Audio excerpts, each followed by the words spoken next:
match day 3 in the round of 16 of the incomparable UEFA Champions League. Hello and welcome to the home of champions. Two huge fixtures kicking off in just under an hour from now. And we will preview these games in the next just under 60 minutes. And these games including the big showdown between the reigning champions of Italy and Spain. Napoli against Barcelona, our live game here on SportsMax 2. Of course, both games are on the SportsMax app. And guess what? Napoli and Barcelona are former clubs of the late, great Argentine. And they are facing off in Naples at the venue that bears his name, Stadio Diego Armando Maradona. 24 hours after Inter beat Atletico, which Brent Sancho predicted, and PSV drew with Dortmund. And we are here to do this again with matchups that look even more intriguing. Plus our Match Facts segment coming up with Mariah Rampara. Good afternoon once again. We welcome you to coverage of the UEFA Champions League on the home of champions, SportsMax 2, with live coverage of Barcelona and Napoli coming up. And we have our august list of guests, even though it's February. And they include Eric Rademakers, who is live with us in studio. And on the line, we have Ben Davies, a man who was he was a youth player with Manchester United Juniors, and he has coached all over the world, played all over the world. And there he is. And Brent Sancho, our regular football analyst on SportsMax. He, of course, is a former international central defender for Trinidad and Tobago, played at the 2006 World Cup. He's also a sports minister, former sports minister in Trinidad and Tobago. Welcome all, and we're looking forward to some exciting football. Eric, let me start with you, because both matches today look very, very intriguing. We enjoyed the matches yesterday, even though there was a general feeling that we would have liked to see more goals. But today's matchups look intriguing, don't they? Yeah, I mean, if we look at the recent results from Arsenal, we should be getting some goals at least in that match. And if we look at the back line from Barcelona, I think we can expect some goals as well, because, yeah, I think today is some big clubs, but especially as you announced, the Napoli, Barca, league leaders, last year winners, they're not really going too great right now. But, yeah, looking forward to another great day of Champions League football. Yeah, and both having coaching issues as well, which we'll talk about in just a moment. Ben Davies, your thoughts on the two matches coming up? We're going to look at Porto, Arsenal in detail to start off, but your thoughts overall on the two fixtures today? Yeah, the Porto-Arsenal game, obviously, Porto haven't done well against the English teams. I think they've won 1 in 10 against the English teams in the Champions League, and that was Chelsea way back in 2021, I think it was. Arsenal obviously doing very well in the Premiership. You know, they spanked Burnley, they spanked West Ham, and it looks like, you know, they're scoring goals. In fact, they have the best goal difference at the moment in the Premiership, just slightly ahead of Liverpool and Man City.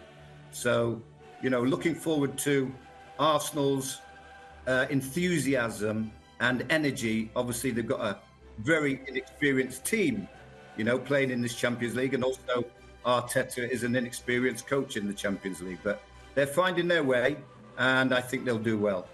As far as Barcelona and Napoli, as Eric said, you know, they're having some troubled times in their domestic leagues, and I can see maybe some goals in that game, as not any of those two teams can keep a clean sheet these days. Yeah. Okay, so we are going to look at Porto against Arsenal as our first game that we are previewing. Remember, at the top of the hour, coming up in just over 50 minutes from now, 55 minutes from now, the live SportsMax 2 game will be Barcelona against Napoli. And both games, Barcelona, Napoli, and Porto against Arsenal, will be on the SportsMax app, so you can have your choice of viewing platforms. But Porto are getting ready to challenge Arsenal here. Arsenal showing really good form in their domestic league at the moment, and looking pretty strong, and that's where we'll start our discussion.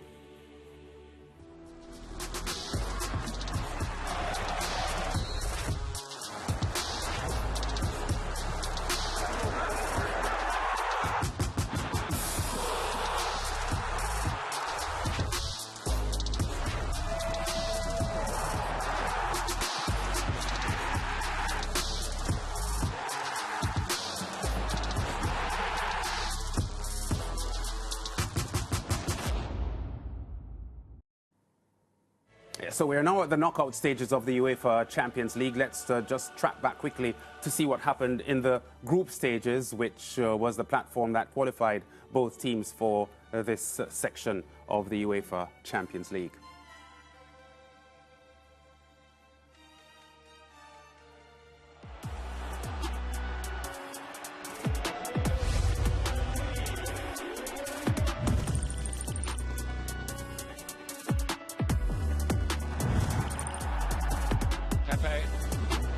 Galeno, oh, he's got another goal. At the Porto, Jesus, good touch. Terrific finish. This time with João Mario. It's gone to left back now. Picks the pass there to be struck. Oh, brilliant hit. And Jesus scores number 2.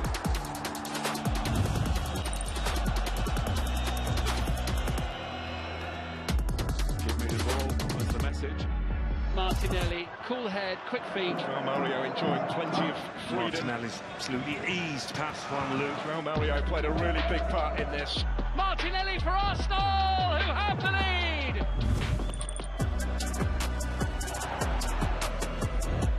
Saliba's a class act, doesn't miss much at all.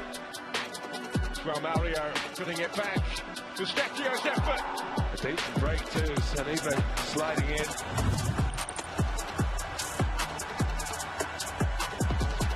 Again. Support arriving. Oh, wonderful finish from Taremi. That's a lovely ball for Saka, and this time it must be.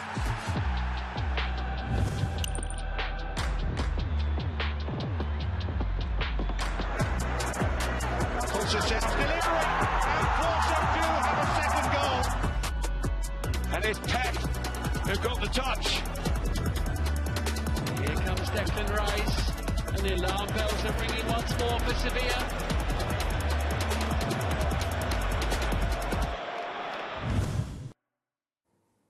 Yeah, so both teams qualifying well for the knockout stages of the UEFA Champions League. Domestically, the Arsenal team in pretty strong form at the moment. 11 goals so far in their last 2 games in England.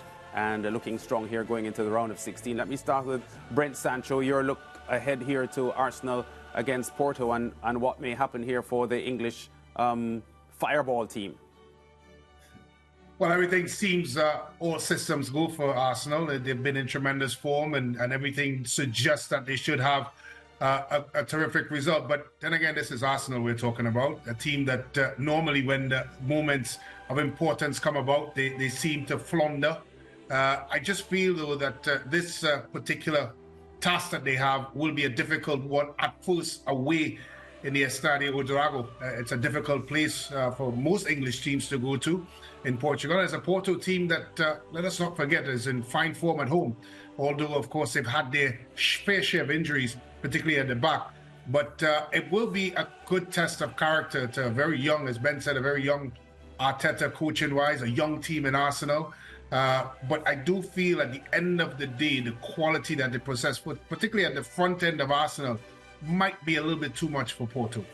Yeah, I know that generally in our discussions with you, Brent, you haven't been sold on Arsenal, even though this season for them domestically has looked strong and in some ways stronger than they have been in recent years. But you've questioned their on-field leadership as part of the deficiency, may I use that word, of this Arsenal team. Your thoughts on how Arteta is doing in getting the team to produce its best, because there's obvious quality in the team, especially offensively. Look, there's certainly been improvement. There's no doubt about it. Is there enough improvement to go on to win a Champions League? I don't think so. Is there enough improvement to possibly win the EPL? Probably this is their best year and best shot at it. But that deficiency in terms of leadership, in terms of when things don't go right for you, which normally happen in any football season, can they get a win? Can they win ugly? Can they get results when things are against them? I'm just not convinced. I'm just not convinced just yet. Is of course that feeling changing as the year goes by? It is, but it's not there anywhere close to be convinced that this is an Arsenal team suited to go out and win both the Champions League and the EPL. Yeah, Ben, you've played in England and coached in England as well. Your thoughts on Arsenal and how they may approach this assignment? Because Porto, as Brent correctly pointed out, potentially a tough team for them. It is a tough team, as Brent has mentioned. Conceição's Porto are very well organised, and obviously, it's, as Brent said, it's a difficult place to go and play. And they will have, as I said, the enthusiasm, of their young players.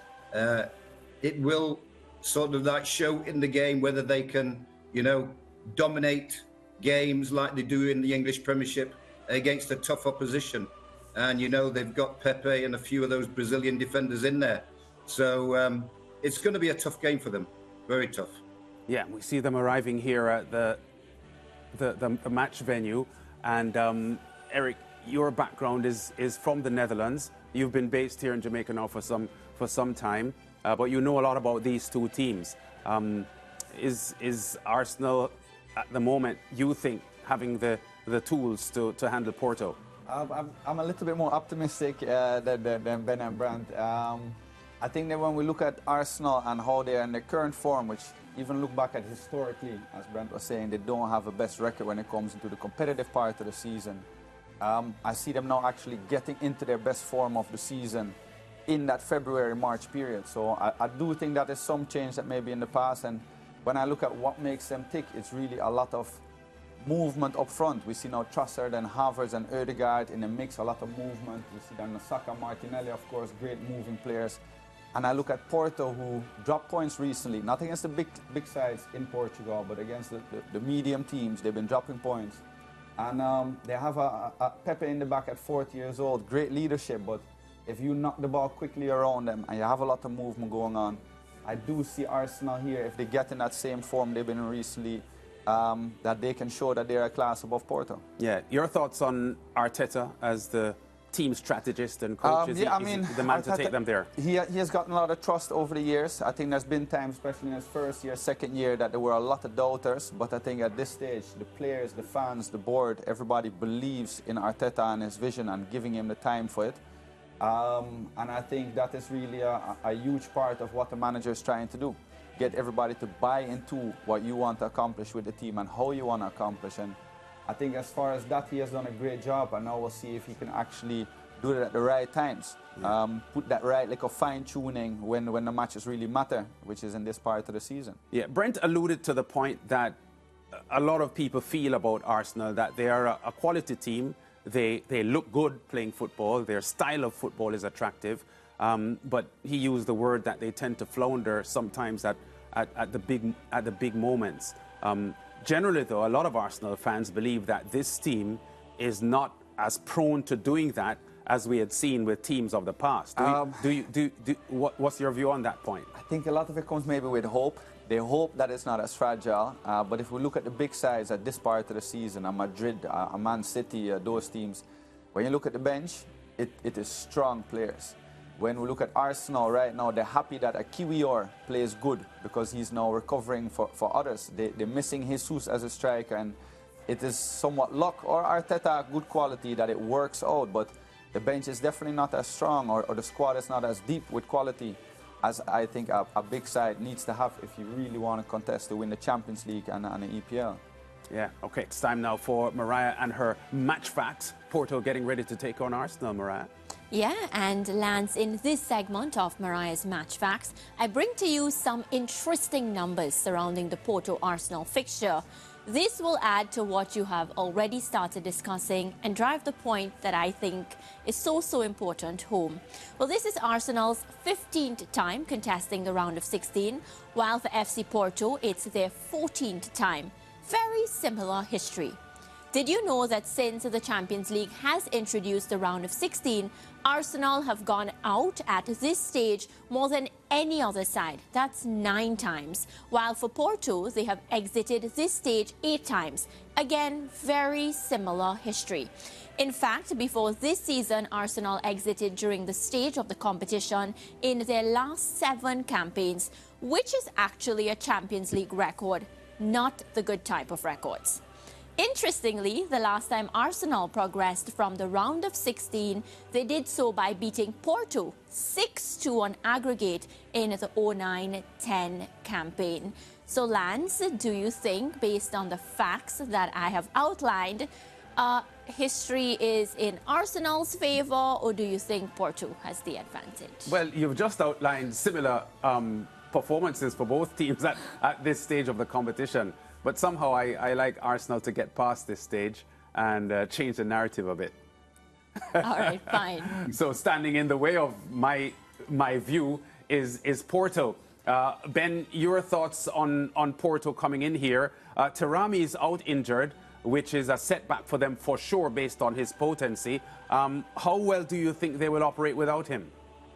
Well, Conceição is an advocate of the 4-4-2, and since Tarami's injury, he's had to change to the 4-2-3-1. And as you know, Evan Nielsen is the lone striker up there. And Galeno, the star man, has done very well, actually, coming in from the left side of midfield.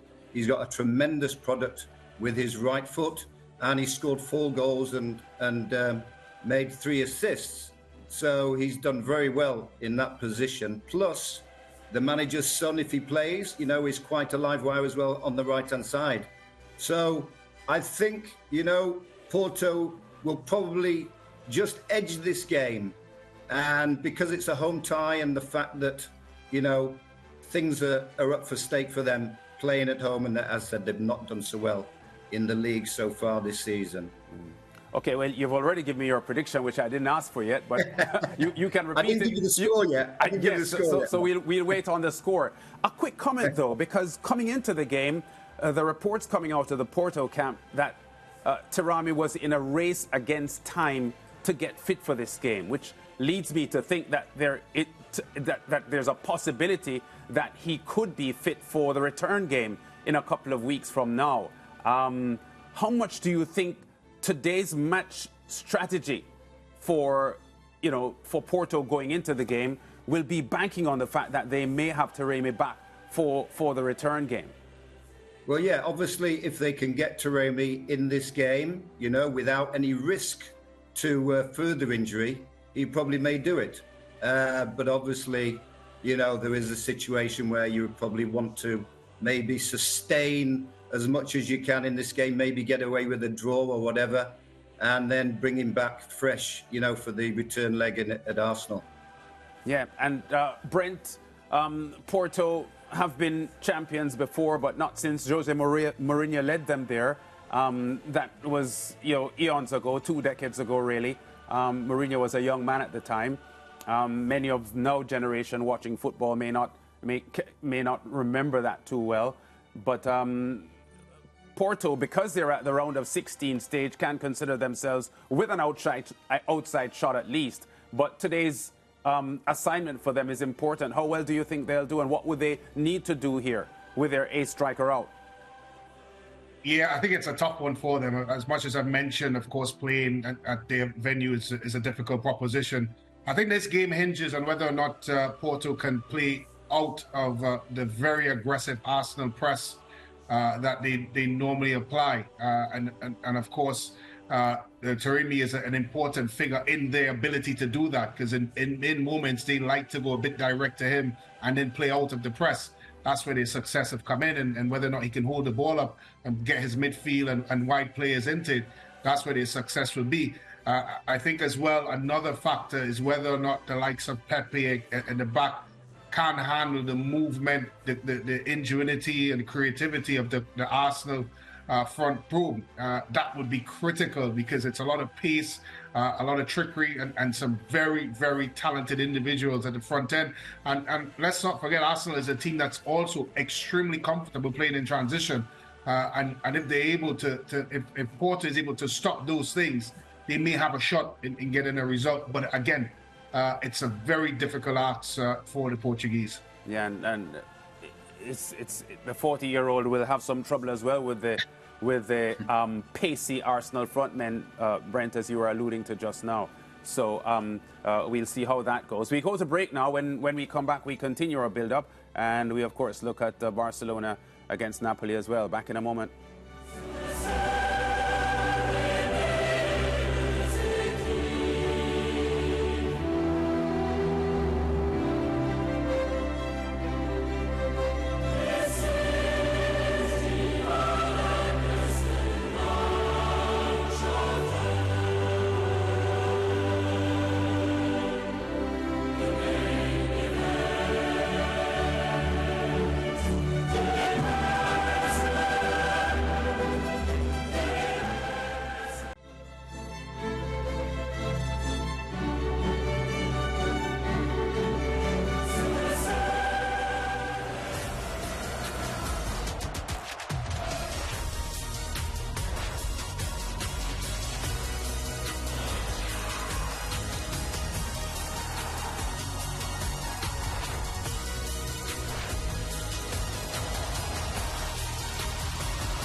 Yeah, just over 30 minutes to kick off for the two UEFA Champions League round of 16 matches this afternoon. And that's going to be Arsenal against Porto and Barcelona taking on Napoli, both on the SportsMax app. The Barcelona-Napoli game will be on SportsMax 2. And we're going to talk about Napoli and Barcelona now because that is considered by many to be the key match of the round, albeit neither team in top form at the moment and having coaching issues as well. Gentlemen, Napoli are coming in here looking to solidify themselves as a team worthy of going beyond this. Let's have a quick look at what got them there. Talk about a glittering Champions League match day.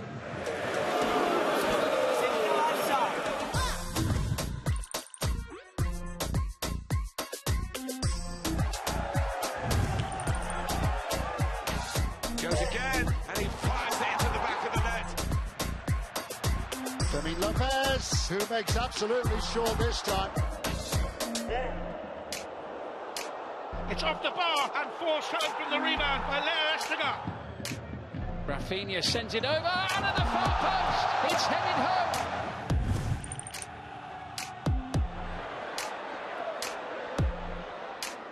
Kvaratskhelia, what can he work here? A crossing chance. Pulls it back! Made by the most wonderful assist. Good run this for Cancelo! What a wonderful equaliser!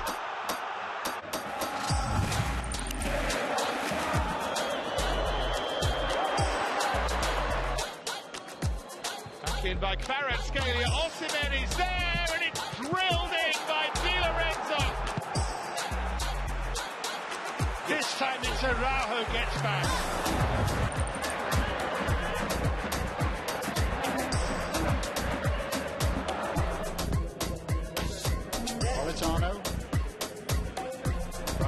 Up. The cross from Mario Rui. Short, tidy, crisp, accurate passes. Pleasing on the eye. Very pleasing on the eye.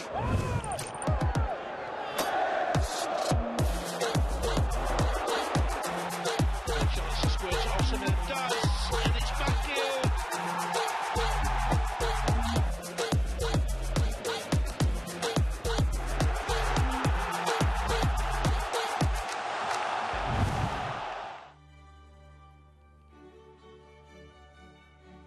Yeah, so both these teams representing countries, well, two of the three countries to produce more UEFA Champions League winners than any other country. Spain and Italy, of course, England, the other in that group that has produced more UEFA Champions League winners than any other in the history of the tournament.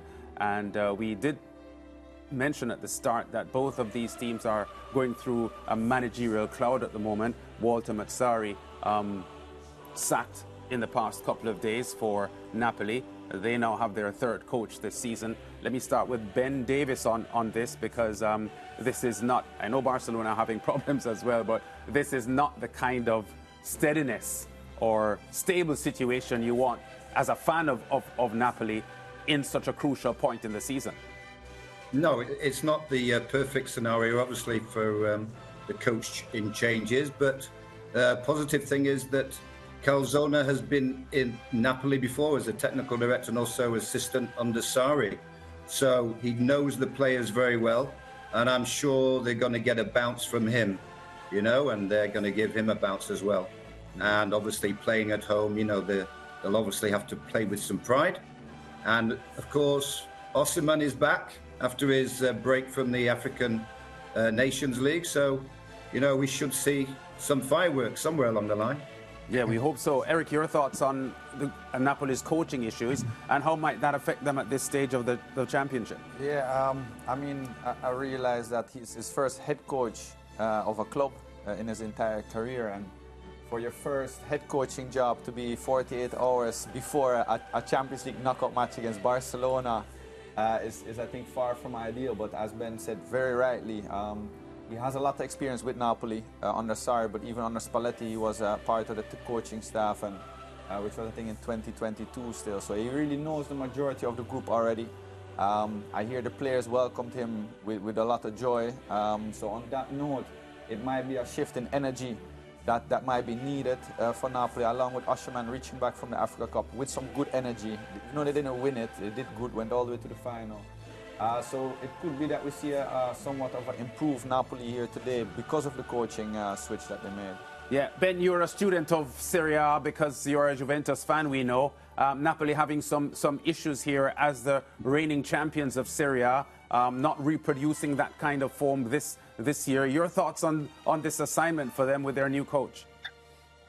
Well, yeah. No, look, it don't get more dysfunctional than these two teams right now, and I'm talking about upper management. When you look at what has transpired in Barcelona, I've had my many things on bringing in Xavi as the coach and what they expected from him and what hasn't been able to deliver, the players that they brought in, the misfit situation, bringing in players and leaving the midfield wide open, and of course from a Napoli perspective, bringing in a coach, as Eric mentioned, that's never coached at the club level. In fact, he's on loan from Slovakia. God alone knows how they came up with that decision 48 hours before playing such an important part. And here we are, both teams now supposedly the best team the first place team in Spain last season against the first place team in Italy in what's supposed to be a headliner. And it's nothing more than a comedy show, if you ask me. And it's really sad because I think there is still a lot of quality on the pitch. The question is, which one of the circus shows can perform the best? And I think that's the best way to sum up this clash. That sounds pretty harsh, Brent. But what specifically for you has been Napoli's biggest problem this season? I think it's just a clear lead. Look, when players come into a football club, the club has to show a clear vision, a clear understanding as where they want to be and where they want to go. If you're Osimhen who turned down a tremendous amount of money from so many different clubs to stay to defend a championship, let's remember as well that they've only lost one player. They brought players in. It's basically the same team that tore apart Serie A. But here comes their ownership that does everything incorrect in terms of how they have set about leading this football club. And players take lineage from what the club ownership structure does.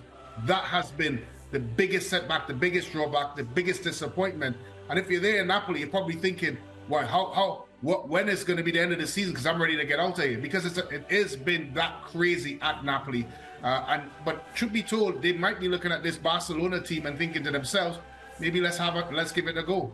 All right, we'll talk about Barcelona in a moment, but Mariah has our next set of match facts. Yeah, I'm excited to share our next set of match facts. So we have the champions of Italy and Spain squaring off at the Stadio Diego Armando Maradona. Maradona, who the stadium is named after, played for both clubs with distinction. So that's one of the easiest commonalities to find between both clubs, mainly because they have not crossed paths a lot. Only once before, back in the 1920 season at the round of 16 stage, with Barcelona winning 4-2 on aggregate.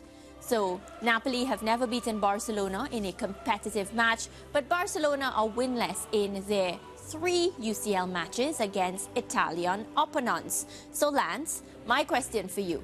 Can you remember when Maradona represented Napoli and Barcelona? Yes, I can. And they were terrific times for both clubs and their fans because Diego was special, very special. So the sort of joy and entertainment that he provided for both clubs, unmatched. So who would he pick to win today? I'm not sure. I know he has a love affair with Napoli, but Barcelona is special as well. So I can't hazard a guess as to where his heart would be. But these are two fabulous clubs for sure. Barcelona in recent decades a lot more successful than Napoli has been. In fact, Napoli's glory years were really set up by Maradona. And this is a match that is expected to be competitive. And let me start with Eric here and the Xavi factor, because he announced a couple of weeks ago that he will leave at the end of the season, which is a little discomforting.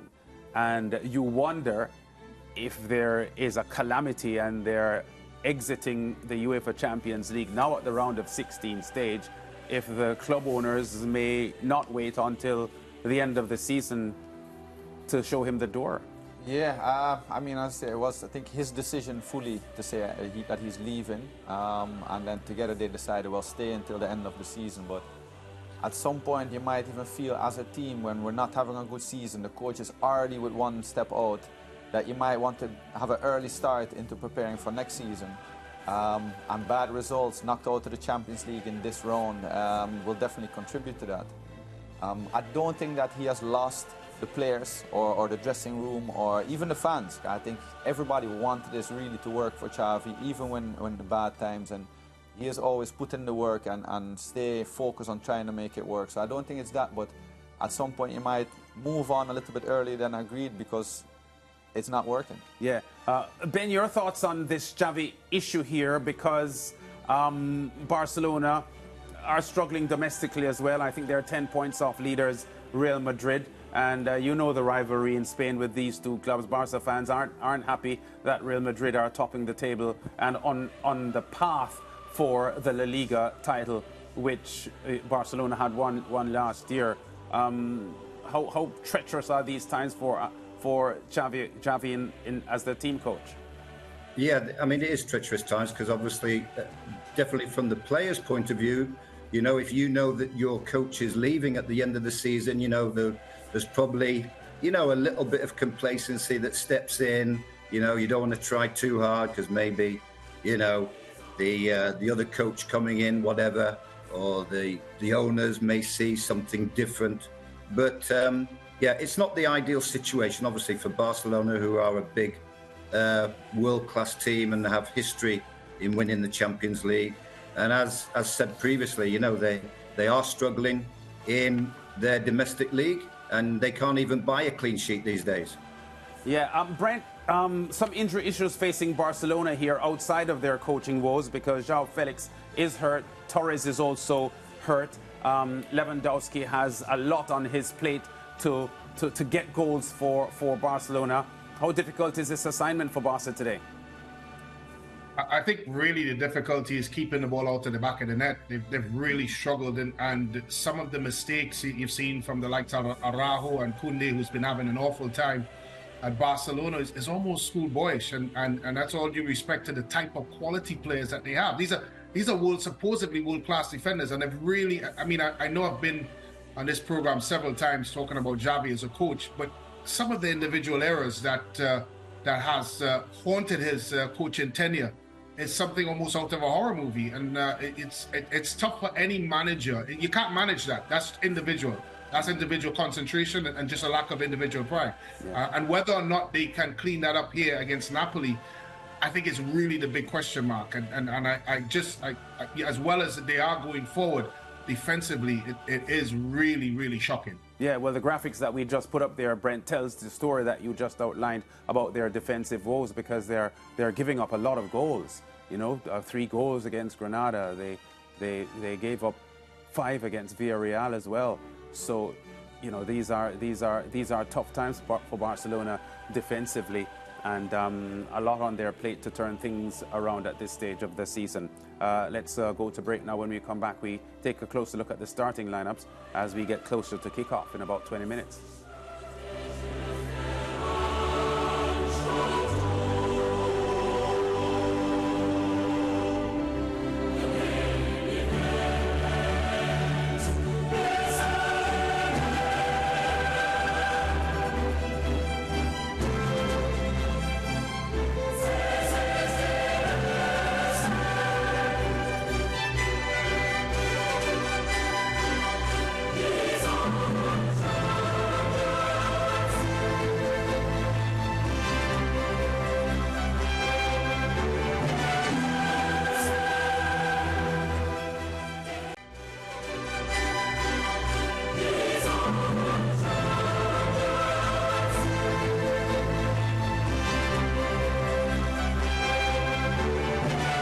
So 17 minutes from kickoff with Napoli and Barcelona at the Diego Armando Maradona Stadium in Naples. That's live on SportsMax 2, which you're watching now.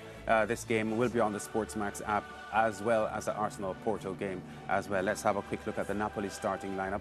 Really struggling domestically. They are mid-table in Serie A at the moment as the defending champions. 9th in the table, a whopping 30-odd points off the lead, so real problems for them. But here's their starting roster here to take on this Barcelona team. And Eric, your thoughts on how they're lining up today? I mean, one of the things that was pointed out from earlier, a lot of the players have players that's been there when they were playing beautiful football in the Champions League. But yeah, Osimhen back in the starting lineup, that is great for them. And we saw it earlier in the video with Kvaratskhelia, left wing, the amount of dribbles that he has succeeded. I think as persons watching at home, it's always a player to watch out that brings some joy in the game.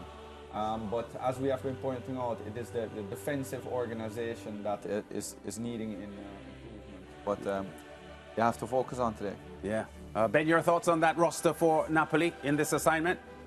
Yeah, obviously good to see Osimhen back after his break after the African Championships. And also, Calzone will be relying big time on Lobotka in midfield. And he does play for him in Slovakia, so he knows what he's about. And obviously, he's putting a lot of responsibility on him and directing and leading from that midfield area. And Brent, your thoughts on Napoli's starting roster? Yeah, I fully agree with the boys. Osimhen is very much the key figure in this game. We talked about how disastrous the Barcelona defense is, and a fresh Osimhen, well, not so fresh, he just came from the African Nations League, but any sort of top-level performance from Osimhen, and I think it will be lights out for Barcelona. Yeah. All right, let's look at the Barcelona starting lineup here to take on this Napoli team. 8 points off the lead in La Liga at the moment, this Barcelona lineup. And as we had said, injuries to João Felix and Ferran Torres, they are out. But based on talent and quality, still, Eric, a pretty solid lineup here for Barca. Yeah, definitely. I mean, one of the things that we were discussing off air is Christensen. We see him have that role in the midfield, and I think that is a part of where they're trying to get a little bit more defensive security by putting Christensen in front of the defensive four. I always like it when Frenkie de Jong, I mean, Busquets always used to have that role, but a more player that can drive into the attacking half. But they're choosing at this stage, which I think is a smart thing, to a little bit more defensive security. And then, of course, Yamal is a player right now that hopefully can take some pressure off of Lewandowski on scoring. So, yeah, look forward to the game. Yeah. Ben, how good is Yamal? Yeah, he is a great prospect, isn't he? 16. If he scores today, he'll be the youngest player to score in the Champions League knockout stages. And also, I also hope that he plays Gundogan a bit more forward, you know, in the attacking areas, the attacking midfield, rather than in the defensive pivot. Because when Gundogan does go forward, he's dangerous. He's proved that in his career previously with Man City, you know, so we're looking forward to the game. Yeah, Brent, do you agree with Eric that this 16-year-old Yamal could, well, try at least to take some pressure off Lewandowski based on the scoring duties? Yeah, he's shown that so far in La Liga. He's been impressive since he's come in, and as much as I've criticised, of course, Xavi and Barcelona, what they've done, they have, however, brought forward a lot of young talent out of the academy and given them first-team football, which is a lot of credit to it. I just want to sidestep a bit. I think Ter Stegen coming back is also key for Barcelona. The stop shotter, easily for me the best goalkeeper in world football last season. If he can get any sort of form that he was in last season, that would be a huge help to Barcelona. All right, let's get some predictions now before we toss to the live coverage. Brent, let me start with you. Both games, in fact, Arsenal against Porto and Barca taking on Napoli. Lance, I'm disappointed Donald's not here. Not that I don't want you there, because yesterday I was able to predict correctly. I'm surprised the producer didn't put up an effigy of me in the studio. It was mentioned by Lance. I mentioned at the top that you correctly picked the Inter result. I wasn't sure what you had said about PSV yet. Yeah, I wanted the effigy as well and some sprinkles around. But nevertheless, I wouldn't hold it against SportsMax. Okay. As it relates to the results, I do think Barcelona, despite all their frailty, will win this one, 2-1. And I do feel that an earlier kickoff, Arsenal will win, possibly 3-1. Eric? I think Arsenal is going to win as well. I'm going to give that 2-0. Yeah. And Barca-Napoli 1-1. Wow, okay. Mariah has a prediction to give us as well, but let's get Ben's predictions first on both games. Yeah, Arsenal, I think, will just pip it 2-1. And then Barcelona again, probably just pip it 2-1 as well. Okay, so Arsenal and Barcelona, the popular choices among our analysts, and Mariah now chimes in with her prognostications. Yeah, I think Barcelona will walk away with the win. I think it's a 1-0 win for Barcelona. And Arsenal, based on form, it's difficult to call Arsenal as the winner, but Arsenal will get over that knockout stage problem that they have, and they'll win this one. Spoken like a true Manchester City fan, this Maram Harak, who appears to have very little time for Arsenal. Anyway, let's go over to Naples now for this big match between Napoli and Barcelona, and we'll be back at half-time to analyze what happened in the first 45 minutes.